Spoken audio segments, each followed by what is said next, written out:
versets du Coran s'interpellent et vous verrez que c'est un peu la même orientation.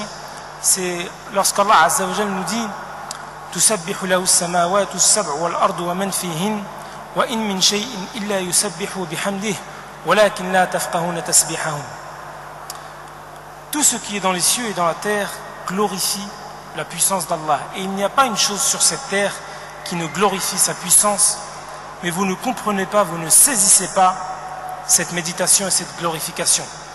Finalement, quand on s'arrête au Coran, on voit que, encore une fois, toute la nature, tous les écosystèmes, toute cette biodiversité communie avec l'être humain, avec l'homme tout simplement, dans une adoration collective. Et finalement, la question à se poser, c'est est-ce qu'il est permis à l'homme de dégrader, d'altérer un environnement, une nature qui communie avec lui dans l'adoration du Très-Haut? La réponse est dans la question. Alors, pour poursuivre un petit peu dans cette démarche des sources islamiques, finalement on a une illustration de tous ces versets, de tout ce souffle coranique autour de la préservation de la nature et de ce qui nous entoure. C'est finalement l'illustration qui pour nous est la perfection ultime, qui est celle du prophète Mohammed sallallahu alayhi wa sallam. D'ailleurs le Coran nous le dit, لَقَدْ كَانَ لَكُمْ فِي رَسُولِ اللَّهِ أُسْوَةٌ حَسَنَةٌ. Et Aïcha disait كَانَ خُلُقُهُ الْقُرْآنِ. Donc finalement on a en face de nous un exemple qui doit finalement nous inspirer en termes de relation avec la nature et les écosystèmes qui nous entourent. Et là il y a un épisode que certainement vous connaissez tous, mais sur lequel il faudrait qu'on s'arrête un tout petit peu. C'est celui où le prophète sallallahu alayhi wa sallam, à côté de passant près d'un sahabi, Sa'd ibn Abu Waqqas, et le prophète sallallahu alayhi wa sallam de lui dire, de l'interpeller, Ya Sa'd, la tusrif, ô Sa'd, ne gaspille pas. Et le compagnon, très surpris, répond au prophète Mohammed sallallahu alayhi wa sallam, lui dit, mais y a-t-il du gaspillage même dans les ablutions? Et le prophète sallallahu alayhi wa sallam de lui répondre, Ya Sa'd, la tusrif walau kunta fi nahrin jar. Ô Sa'd, ne gaspille pas, même si tu étais aux abords d'une rivière abondante. Autour de cet épisode qui illustre à lui seul la philosophie prophétique et cette démarche éthique du prophète sallallahu alayhi wa sallam avec tout ce qui l'entoure, on peut voir ce souci de la préservation, ce refus du gaspillage, parce que finalement au bout du compte on sera questionné sur tout ce qui nous entoure. On sera questionné le jour où il n'y aura d'ombre que la sienne, non seulement sur nos actions, mais sur la manière dont on a traité le cadre qu'Allah Azza wa Jalla a mis entre nos mains pour pouvoir vivre et de la manière la plus sage. Alors maintenant, pour aller également sur des actions concrètes, encore une fois, pour décliner dans la pratique tout ce qu'on vient d'évoquer en termes de philosophie coranique et d'exhortation prophétique, il y a un certain nombre de leviers d'action à mettre en œuvre. On a des moyens d'agir, alors autant sur le plan personnel et familial que sur le plan communautaire. Dans le but, évidemment, si vous avez compris un peu l'enchaînement, de réduire notre bilan carbone et de réduire notre empreinte écologique qui fait tant de mal à l'équilibre naturel. Alors, pour aller dans le sens de ce que je viens d'évoquer, la première des choses que chacun d'entre nous peut faire, au niveau personnel et également dans son foyer familial, c'est d'éviter le gaspillage. Alors peut-être c'est pour vous une évidence, mais j'écoutais il y a quelques semaines à la radio une émission consacrée au gaspillage, et le consommateur occidental moyen gaspille environ 30% de ce qu'il achète, 30% de ce qu'il achète finit à la poubelle. Le consommateur, comme vous et moi, occidental lambda, gaspille 30% de ce qu'il achète finit à la poubelle. Et des études ont montré que le gaspillage coûtait à l'économie américaine 100 milliards de dollars. C'est comme si chaque année, chaque Américain envoie 330 dollars à la poubelle. Et ce refus du gaspillage, c'est un levier direct, concret, qu'on peut aujourd'hui mettre en place, surtout quand on sait qu'Allah Azza wa Jal nous dit dans le Coran à plusieurs reprises, وَلَا تُسْرِفُوا إِنَّ اللَّهَ لَا يُحِبُّ الْمُسْرِفُونَ. Et ne gaspillez pas, ne faites pas preuve d'excès dans votre consommation, car Allah Azza wa Jal n'aime pas ceux qui sont dans l'excès. Un autre verset, وَلَا تُبَذِّرْ تَبْذِيرًا. Innal mubadhirina kanu ikhwan ash-shayatin. Et ce verset est très fort. Et ne gaspille pas. Et dans ce verset, le gaspillage est assimilé à une œuvre de shaitan. Mais j'ai l'impression qu'il n'y a pas pire comparaison que celle de shaitan. Donc là, vraiment, alors que vous et moi, je pense, on a une partie de ce qu'on achète, on la jette à la poubelle. Finalement, il y a une chose à faire, c'est de réduire un petit peu, de pondérer sa consommation. Vous savez, on a ces choses qui sont dans notre religion, mais qu'on a tendance à oublier. Pourtant, on est vraiment la communauté du juste milieu. Et moi, alhamdoulilah, j'ai eu la chance, donc à l'IESH, avec notre cher Cheikh Al-Arabi, hafidahullah, d'avoir au premier semestre des cours sur la finance islamique. Et il nous disait une chose, il nous dit que l'iqtisad islami mabni ala al-qana'a. C'est-à-dire que la finance islamique, au-delà de dispositions fiscales qu'on devrait essayer d'arranger pour pouvoir l'accueillir en France, c'est que fondamentalement la philosophie, le mode de consommation prophétique, il est dans la pondération, dans la mesure. On n'est pas dans la société du jetable, on est dans la société du durable, on n'est pas dans l'excès à foison, on est dans une responsabilité dans la consommation. Et ça, c'est vous et moi qui, à partir d'aujourd'hui, peuvent le mettre en place. La deuxième des choses, c'est que en matière d'effet, de ce qu'on peut faire maintenant, c'est de faire attention à ce qu'on mange.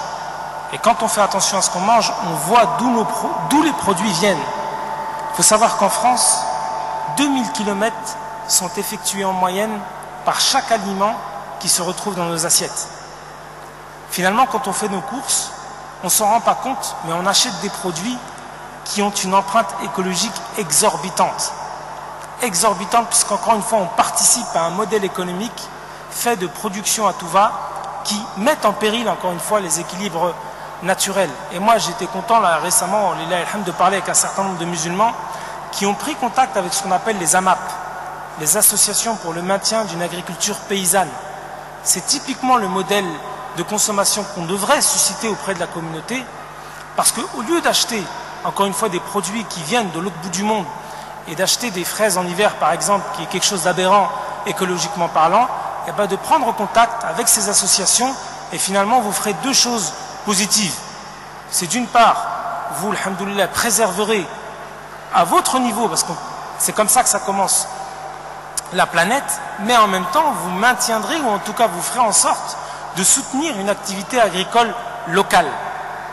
Et c'est comme ça qu'on pourra avancer. Le troisième levier qu'on peut, à partir d'aujourd'hui, mettre en place, Inch'Allah, c'est également dans la consommation, tout ce qui concerne la viande. La viande, et là il faut rendre hommage aussi à Fathallah et à Cheikh Mustafa Brahimi dans leur ouvrage sur le halal, où j'ai beaucoup appris, et où il y a deux chiffres qui m'ont vraiment surpris. C'est que la consommation de viande halal des musulmans européens équivaut à la consommation de viande halal de tout le continent africain. Quelques dizaines de millions de musulmans européens mangent autant que plusieurs centaines de millions de musulmans africains de viande. Alors vous allez me dire pourquoi la viande? Parce que la viande, dans l'économie qui la régit, c'est un mode d'élevage extensif et qui va vers la production intensive. Et le bilan carbone des steaks qu'on mange, il est proprement presque scandaleux. Il faut 4000 litres d'eau pour faire un steak, et le bilan carbone d'un kilo de viande équivaut à comme si vous faisiez plus de 200 km en monospace. Ça veut dire qu'à partir de maintenant, si vous agissez ou si vous réduisez votre consommation de viande, et notamment de viande rouge, de veau, de bœuf, finalement, encore une fois, vous participez au fait de préserver la planète. Pourquoi? Parce que l'empreinte écologique de ce que vous allez faire, alhamdoulilah, il est réduit. Et en moyenne, un consommateur musulman occidental mange un tiers de viande de plus que le consommateur occidental moyen. Donc là, il y a matière à agir et il y a un levier d'action important. Pour conclure, j'ai vraiment pas beaucoup de temps, mais en tout cas, en plus de ces trois éléments que je viens d'évoquer, il y a tout ce qui concerne le covoiturage. Il y a, machallah, il y a un frère qui m'a envoyé un mail la dernière fois qui m'a dit: je vais essayer de faire en sorte dans ma mosquée de susciter le covoiturage. Il y a le tri sélectif, et j'espère que tout le monde essaye d'aller dans ce sens-là, réduire nos consommations d'eau, d'électricité, etc. Tout ça ira dans le sens finalement d'actes écologiques qui soient inspirés par l'éthique islamique et également à la lumière des défis que j'ai rappelés en première partie. Ça, c'est au niveau personnel et familier. Maintenant, au niveau communautaire, rapidement, il y a 2-3 éléments. D'abord, dans la réflexion, walillahi alhamd, c'est bien, à la suite de ce qu'a fait Cheikh Qaradawi, l'ouvrage que je vous ai cité, il y a, alhamdoulilah, dans la discipline des maqasid de sharia, il faut rendre hommage également, là aussi, à Dr Abdelmajid Najjar, hafidhahullah, qui a esquissé une nouvelle architecture, ou en tout cas, il a essayé d'intégrer la préservation écologique à la lumière, encore une fois, du péril qui s'annonce dans la question des maqasid. Les maqasid, on peut les traduire par les principes généraux de la législation en islam ou les finalités du message islamique. C'est une discipline absolument très importante et qui est même quasiment à la tête de l'édifice des sciences islamiques, car elle donne le ton et l'oriente l'activité législative en islam. Et le fait d'intégrer la préoccupation, la contrainte écologique dans cette matière, c'est en soi un élément important et prometteur. Inch'Allah, moi c'est mon travail de thèse.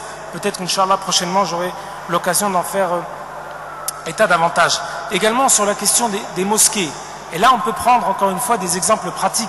Vous avez, mashallah, la mosquée de Villeneuve d'Ascq, qui est la première mosquée écologiquement quasiment neutre. Et alhamdoulilah, les frères ont intégré dans le plan d'urbanisme, le plan de la mosquée, le fait de tirer profit de la géothermie, ce qui fait que maintenant, quand ils se chauffent, ils n'ont pas besoin d'électricité, tout vient finalement des profondeurs du sol. Et également pour l'éclairage, ils éclairent pas beaucoup, et alhamdoulilah, ils font des économies, et en même temps, ils préservent l'environnement par un système de baies vitrées. Il y a un autre exemple qu'on peut citer, c'est, mashallah, les frères du centre Tawhid de Saint-Denis. Alors là, pour le coup, les frères ont tout compris. Non seulement ils ont intégré la contrainte écologique comme ce que je viens de dire sur la mosquée de Villeneuve d'Ascq, mais en même temps, ils ont essayé de conjuguer à l'intérieur de la mosquée un certain nombre d'aspects culturels de la ville pour essayer de mettre la mosquée en adéquation avec finalement le cadre dans lequel ils vivent. Et en plus de ça, ils vont mettre en place une épicerie solidaire pour que la mosquée, le futur centre islamique, ait sa place en termes de travail social. Donc là, c'est vraiment un exemple complet d'une mosquée qu'il faut, Inch'Allah, essayer, ce vers quoi il faut qu'on aille.